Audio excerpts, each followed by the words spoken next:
1000 രൂപ കൂടുതൽ ഞാൻ തരാം.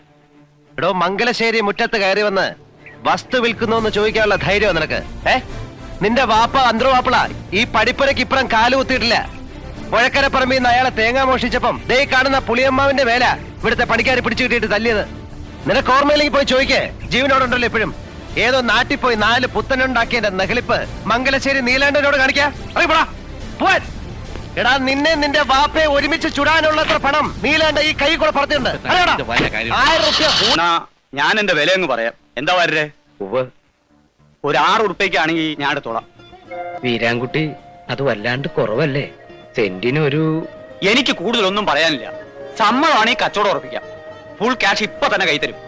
വീരാൻകുട്ടി മുമ്പ് പറഞ്ഞത്... മുമ്പ് പറഞ്ഞാലേ നിങ്ങളും മാറ്റിയില്ലേ? അതിൽ കൂടുതൽ വില ഞാൻ കാണുന്നില്ല. വരേ, അത് ഉറപ്പിച്ചോളൂ. നീല പറഞ്ഞ പോലെ ചെയ്യൂ. എന്നാ അങ്ങനെ തന്നെ. പാപ്പാ, അതിങ്ങോട്ട് എടുത്തോളി. ഫുൾ ക്യാഷാ. അതാ വീരാൻകുട്ടിയുടെ കച്ചവടം. എഴുതിക്കിലോ അളക്കിലോ ഒക്കെ നമുക്ക് വഴിയെ നടത്താം. എന്താ വരേ? വാപ്പാ, നിങ്ങൾ തന്നെ അത് മേനോൻകുട്ടിയുടെ കയ്യിലങ്ങോട്ട് കൊടുത്തേക്ക്. വരേ.